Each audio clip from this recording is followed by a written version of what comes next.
Salut à tous, aujourd'hui je vous propose une petite création spéciale Noël. C'est un pull assez chaud que j'ai réalisé pour ces périodes de fête. Le modèle que je vous propose est une taille S/M environ. Moi je l'ai voulu vraiment très large, donc n'hésitez pas à adapter les proportions comme vous le souhaitez. Je vous donnerai un peu plus de détails dans cette vidéo. C'est un pull bien large du coup, avec un col ma foi assez haut pour moi, mais vous pourrez le faire beaucoup plus gros si vous le souhaitez. J'ai vraiment voulu faire quelque chose de très cocooning et il descend aussi assez bas. Pour réaliser ce pull, j'ai eu besoin de 13 pelotes de chez Fil d'Art, du coup le fil aventure, qui se crochette avec un crochet taille numéro 5 et j'ai opté pour la teinte cerise. Alors il y avait des réductions quand je les ai achetés, je les ai eu à environ 1 € la pelote, ça valait vachement le coup. Ensuite j'ai utilisé une aiguille à laine, un crochet taille numéro 5 et bien sûr des ciseaux. Pour commencer, on va réaliser deux grands carrés identiques de 62 cm sur 62. Donc moi pour ma taille SM et avec mon fil et mon crochet, il m'a fallu monter pour avoir 62 cm sur 62, 74 mailles en l'air. Donc là sur ce modèle, vous montez 74 mailles en l'air et vous crochetez en bride. Moi c'est le point que j'ai utilisé, j'ai fait que des brides sur 62 x 62 cm. Si vous avez une taille d'un autre pull que vous aimez bien et que vous souhaitez reproduire, rien ne vous empêche bien sûr de prendre les dimensions de ce pull que vous connaissez et au moins vous serez aussi sûr de ne pas vous tromper. Donc là, une fois que j'ai monté mes 74 mailles en l'air, je viens faire 3 mailles en l'air supplémentaires, un jeté, puis je viens piquer dans le 4e brin pour venir former ma première bride. Et donc, je vais venir faire autant de rangs de brides que nécessaire pour obtenir un carré de 62 cm sur 62 cm. C'est vraiment un modèle très facile et très simple à réaliser, qui demande un peu de temps si vous choisissez une laine et un crochet comme le mien, parce que voilà, forcément il va falloir faire beaucoup de rangs, mais c'est très simple. Une fois que vous avez réalisé vos deux carrés de la taille que vous voulez, donc pour moi ce sera 62 cm sur 62 cm, on va pouvoir commencer à venir les assembler.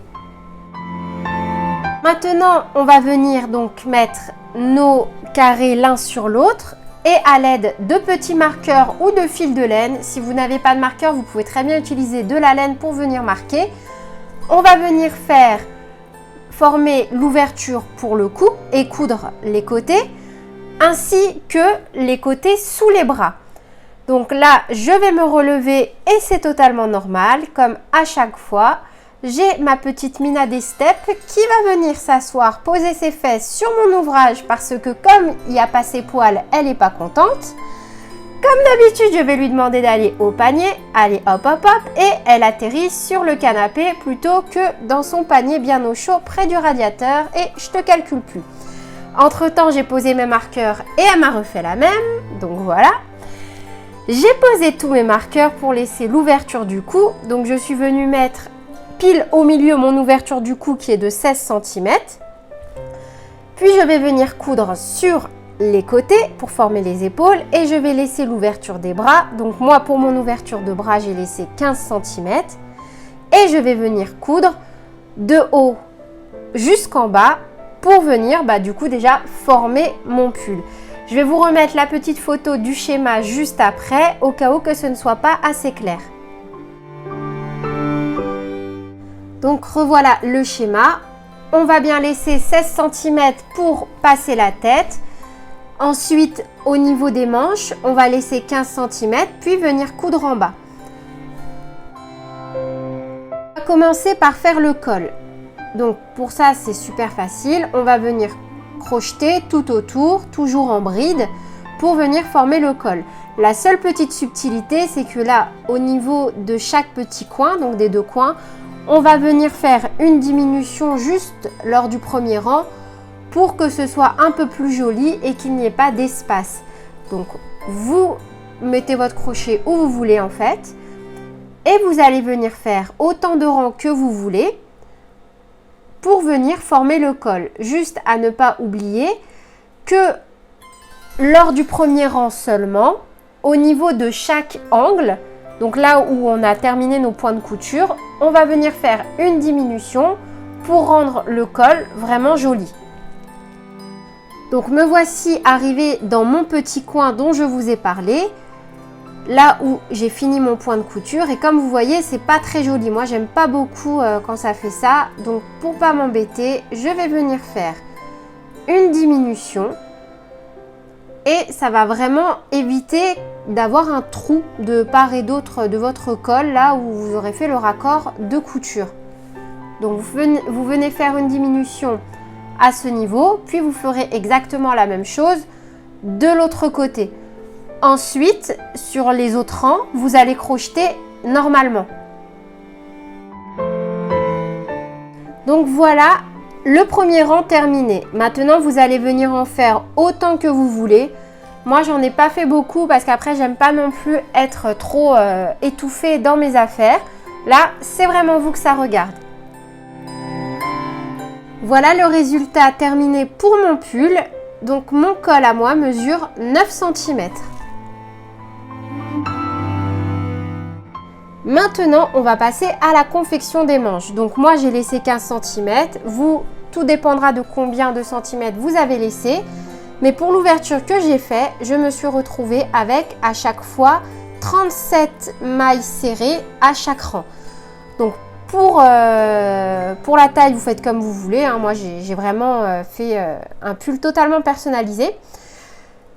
Au niveau des manches, vraiment, ne vous inquiétez pas si vous n'avez pas sur chaque manche le même nombre de mailles. Il va falloir jouer avec les diminutions ou les augmentations pour avoir exactement la même symétrie. Si on a une d'entre vous qui a déjà trouvé la technique pour trouver exactement le même nombre de mailles dès qu'elle vient former une manche, ça nous intéresserait toutes. Je pense qu'elle nous donne la technique en commentaire. Ce serait super sympa.